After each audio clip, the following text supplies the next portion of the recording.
దేవుని కృప కలిగిన నామములో మీ అందరికీ ప్రత్యేకమైన వందనాలు. ప్రతిరోజు అనుదిన వాగ్దానము ద్వారా మీరందరూ బలపరచబడుతున్నందుకు, మీరు చెప్తున్న సాక్ష్యాలను బట్టి, అలాగే కామెంట్ రూపంలో మీరు తెలియజేస్తున్న ప్రార్థన అవసరతలను బట్టి మేమెంతగానో దేవుని స్తుతిస్తున్నాం. మీ అందరి కొరకు ప్రార్థన చేస్తున్నాం. మా ప్రేయర్ టీమ్ మెంబర్స్ అందరూ కూడా కలిసి ప్రార్థన చేస్తున్నారు. మా ఆలోచన, మీ దుఃఖ దినములన్నీ కూడా పోయి, మీ సమస్యలన్నీ కూడా పోయి, నా దేవుడు నా పట్ల గొప్ప కార్యము చేశాడండి, నా నోటి నిండా నవ్వు ఉంచాడు, ఘనమైన కార్యాలు మా అందరి జీవితాల్లో కలుగు చేశారని సాక్షిగా మీరు నిలబడాలి. అనేక మందికి సాక్ష్యార్థంగా మీరు ఉండాలి. దేవునికి మహిమ కలుగునుగాక. లేఖన భాగాలు తెరిచి 2వ దినవృత్తాంతములు 26వ అధ్యాయము 5వ వచనము. అతడు యెహోవాను ఆశ్రయించినంత కాలము దేవుడు అతన్ని వర్ధిల్ల చేసెను. Praise lord. జకర్యా కాలంలో ఉజ్జయ గురించి దేవుడు చెప్తున్న మాట, అతడు దేవుని ఆశ్రయించినంత కాలము చాలా ఆశీర్వదించబడ్డాడు. నూతనమైన ఉజ్జీవాన్ని పొందుకున్నాడు, ఆత్మాభిషేకాన్ని పొందుకున్నాడు, గొప్ప కార్యాలు తన కుటుంబాల్లో జరిగినాయి, తన రాజ్యంలో జరిగినాయి. దేవుడు అతనికి తోడుగా ఉన్నాడు కాబట్టి అతడు వర్ధిల్లాడు, ఉన్నతమైన కృపను పొందుకున్నాడు, ఆశీర్వాదాన్ని పొందుకున్నాడు అన్న మాటలు మనం వింటూ ఉంటున్నాం, చూస్తూ ఉంటున్నాం. కానీ మన జీవితాలు ఎందుకు జరగట్లేదు? దేవుడు మనకు తోడు లేడా? దేవుడు మనకు సమాధానాన్ని కలుగు చేయడా? దేవుడు మనకు బ్లెస్సింగ్ను అనుగ్రహించడా? ఆయన తన ఉన్నతమైన కృపను మన జీవితాల్లో దయచేయడా? అంటే ఆశీర్వాదమునకు వారసులగుటకే దేవుడు మిమ్మల్ని పిలిచాడు. యెహోవా ఆశీర్వాదము ఐశ్వర్యమునిస్తుంది. దేవుడు తన కృపనిస్తాడు. కృప వెంబడి కృపతో, దీవెన వెంబడి దీవెనతో, ఆశీర్వాదం వెంబడి ఆశీర్వాదమును దేవుడు మన జీవితాల్లో కలుగు చేస్తాడు అని మనం వింటున్నాం కదా. కానీ మన జీవితాలు ఎందుకు జరగట్లా? ఎటు చూసిన అవమానాలు, నిందలు, హేళనలు, సమస్యలు, రోగాలు, అప్పులు, కుటుంబ వేదనలు, ఇలా అనేక రకాలైన సమస్యలతో ఒక్కొక్కరికి ఒక్కొక్క సమస్యతో బాధపడుతున్నావు. ఇబ్బందుల వలయాల గుండా వెళ్తున్నావు. దేవుడు విడుదల కలుగు చేయడా అంటే తప్పకుండా మీ దుఃఖ దినములన్నీ సమాప్తమవుతాయి. మీ శోధనలన్నిటి నుంచి మీరు విడుదల పొందుకుంటారు. మీరే సాక్ష్యంగా చెప్తారు, నా దేవుడు విడుదల ఇచ్చాడండి, నా హృదయ వాంఛలన్నీ కూడా తీర్చాడు, నా సమస్యలన్నీ కూడా పోయినాయి, నా బాధలన్నీ కూడా పోయినాయి. దేవుడే విడుదలను ఇవ్వడానికి సమర్థుడు. ఆయనకు అసాధ్యమైనదంటూ ఏది కూడా లేదు. సమస్తమును సాధ్యపరిచే దేవుడు. ఈరోజు నీవు రోగాలతో బాధపడుతున్నావు, స్వస్థత లేక ఎంతగానో బాధపడుతున్నావు. తన చేతితో రోగాలను లయము చేయగలిగిన దేవుడు. నువ్వు ఏ దీర్ఘకాలిక రోగాలతో ఉన్నా, ఏ సమస్యతో ఉన్నా, ఏ శోధనతో ఉన్నా, బైబిల్లో 12 సంవత్సరాల నుంచి ఒక స్త్రీ భయంకరమైన రోగముతో బాధపడుతూ ఉంటుంది.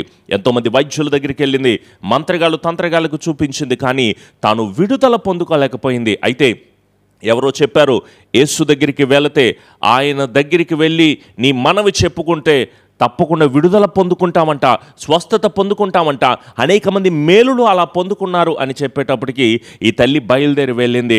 ఆ జన సమూహంలో కనీసం ఆయన వస్త్రపు చెంగునైనా ముట్టుకుంటే నేను స్వస్థపరచబడతాను అనే విశ్వాసంతో వెళ్ళింది. ఎంత గొప్ప విశ్వాసము కదా. మరి ఈరోజు నువ్వు ప్రార్థన చేస్తున్నావు, నాతో కూడా ప్రార్థన చేయించుకుంటున్నావు, అనేక మంది సేవకులతో నువ్వు మాట్లాడుతూ కనపడతా ఉంటున్నావు. కానీ నీ జీవితంలో ఎందుకు కార్యాలు జరగట్లా? విశ్వాసంలో లోపం ఉందా? ప్రార్థనలో లోపం ఉందా? అంటే నీ విశ్వాసాన్ని ఒకసారి పరిశీలన చేసుకుంటే బెటర్ ఏమో కదా. ఆయనను అడిగి బలముగా మనము దేవుని వేడుకుంటే స్వస్థత కలగదా మనకి? విశ్వాస సహితమైన ప్రార్థన రోగులు ఏం చేస్తుందంట? స్వస్థపరిచిద్దని వాక్యం చెప్తూ ఉంటుంటే, మరి ఆయన్ని ఆశ్రయిస్తున్నామో స్వస్థత పొందుకోలేమా?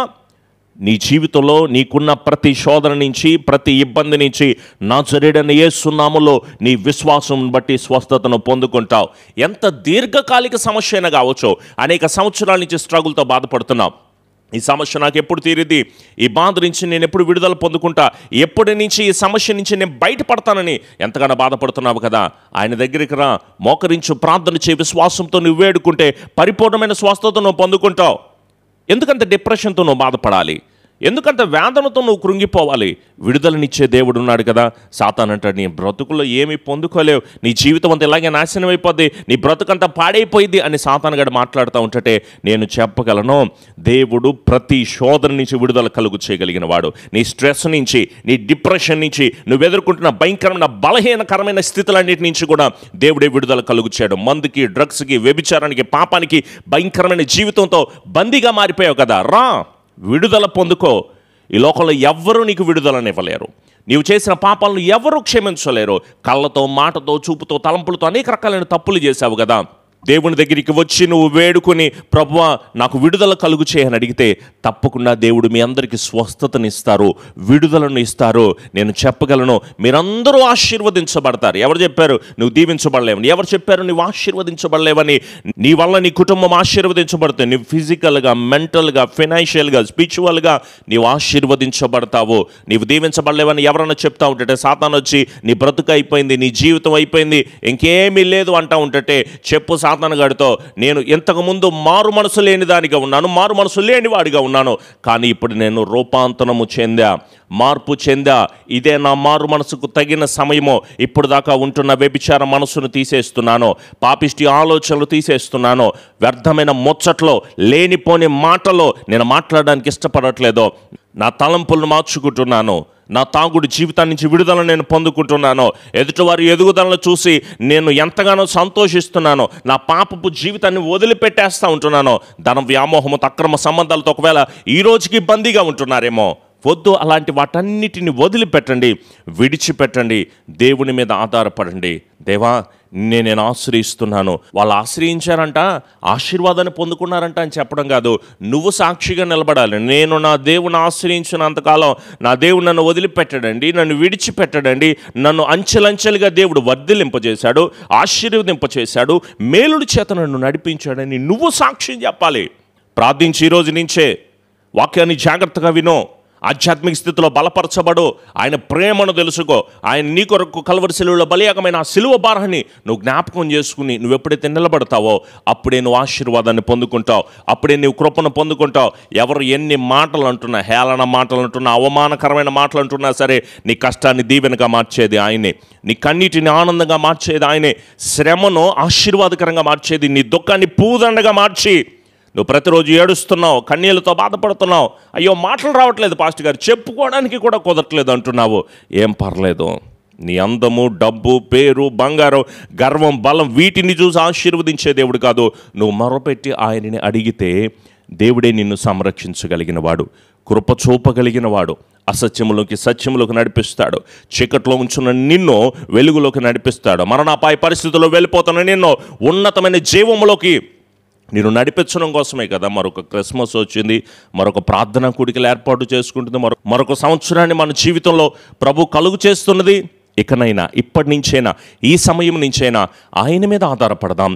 దేవా మా జీవితంలో నీవు ఆశ్రయమై ఉన్నందుకు వందనాలు తండ్రి, మమ్మల్ని ఆశీర్వదించండి, దీవించండి ప్రభు అంటూ మీ రెండు హస్తములు ఆయన వైపు చాచి మోకరించి ప్రార్థన చేద్దామా? కృప కలిగిన దేవా మీకు వందనాలు తండ్రి, మా జీవితంలో మీరు మాకు తోడుగా ఉన్నందుకు వందనాలయ్యా. మమ్మల్ని వర్ధిల్లింప చేయమని వేడుకుంటున్నాము. మా శోధనని, మా కలవరాలని, మా వ్యాధులను, మా రోగ పరిమితమైన పరిస్థితులన్నిటిని కూడా విడుదల కలుగు చేసి సంతోషముతో, సమాధానముతో గొప్ప కార్యాలు మా అందరి జీవితాల్లో కలుగు చేసి స్థిరపరచమని, విడుదలను మా అందరి బ్రతుకుల్లో మీరు కలుగు చేయమని, స్వస్థత ఇచ్చేది, విడుదల ఇచ్చేది, ఆశీర్వాదం ఇచ్చేది, కృప చూపేది కేవలం మీరే కాదు ప్రభువా. మహోన్నతమైన దీవెన చేత నీ బిడ్డలను నడిపించి, ఆదరించి, కృప చూపి క్షేమాభివృద్ధిని దయచేసి దీవించమని, ఎవరైతే చదువుకుంటున్నారో, వివాహాల కోసం ఎదురు చూస్తున్నారో, కుటుంబంలో గొడవలతో బాధపడుతున్నారో వాటన్నిటి నుంచి విడుదల, సహాయమును, సమాధానమును బిడ్డల జీవితాల్లో కలుగు చేసి అనేక డిపార్ట్మెంట్లన్నిటినీ కూడా దీవెనకరంగా నడిపించి, కృప చూపి క్షేమాభివృద్ధిని దయచేసి దీవించమని, అలాగే కట్టబడుతున్న మందిర నిర్మాణాలన్నింటిలో మీ సహాయమును అనుగ్రహించి, కృప చూపి క్షేమాభివృద్ధిని దయచేసి దీవించమని మా ప్రియ రక్షకుడైన యేసు నామములో అడుగుచున్నాము తండ్రి, ఆమెన్. మన తండ్రి అయిన దీవెన, కుమారునికి కృప, పరిశుద్ధాత్మనికి అన్యోన్య సహవాసపు సన్నిధి ఎల్లకాలము దేవుని ఆత్మ బిడ్డలకు సకల పరిశుద్ధులకు తోడయ్యుండి విన్న వాక్యమును బిడ్డల హృదయాల్లో ఫలింపచేసి దీవించి ఆశీర్వదించి క్షేమాభివృద్ధిని దయచేయబడునుగాక. ఆమెన్. యేసు రక్తమే క్షయం, సెలవు రక్తమే క్షయం, ప్రభు యేసు నామములో సంపూర్ణ చేయము, అది క్రియలన్నిటికీ అనంత నాశనమును కలుగునుగాక. Amen, amen. మీ అందరికీ కూడా ప్రభు పెట్ట ప్రత్యేకమైన వందనాలు. మీ ప్రార్థన అవసరతలు తెలియచేయండి, వాటన్నిటి విషయమై ప్రార్థన చేస్తాము. అలాగే కింద కామెంట్ రూపంలో మీ ప్రార్థన అవసరతలు తెలియచేయండి, వాటన్నిటి గురించి కూడా ప్రార్థన చేస్తున్నాం. స్క్రీన్ మీద కనిపిస్తున్న నెంబర్కు వాట్సాప్, ఐఎంఓ, వైబర్ కనెక్ట్ అవుతుంది. మీ ప్రార్థన అవసరతలను, అలాగే ప్రై టీమ్ మెంబర్స్ అందరి గురించి కూడా ప్రార్థన చేయండి. మనందరి నిమిత్తం వారందరూ కూడా కలిసి ప్రార్థన చేస్తున్నారు. ఈ పరిచర్య గురించి కూడా మీ అనుదిన ప్రార్థనలో జ్ఞాపకం ఉంచుకోండి. కట్టబడుతున్న మందిరాలన్నీ దేవుడు తన ఉన్నతమైన కృపతో నడిపించాలని సంవత్సరం చివరాఖరికి వస్తున్నాం. అనేక ప్రాంతాల్లో క్రిస్మస్ ఆరాధనలు జరుగుతున్నాయి. అనేక పేద బిడ్డలకు, వితంతువులకు, విధవరాలకు మనం చేస్తున్న సేవ, ఈ పరిచర్యను గురించి కూడా మీ అనుదిన ప్రార్థనలో జ్ఞాపకం ఉంచుకోండి. దేవుడు మిమ్మలను మీ కుటుంబాలను సమృద్ధిగా దీవించునుగాక. రేపటి వాగ్దానంలో కలిసి దేవుని మాటలు విందాం.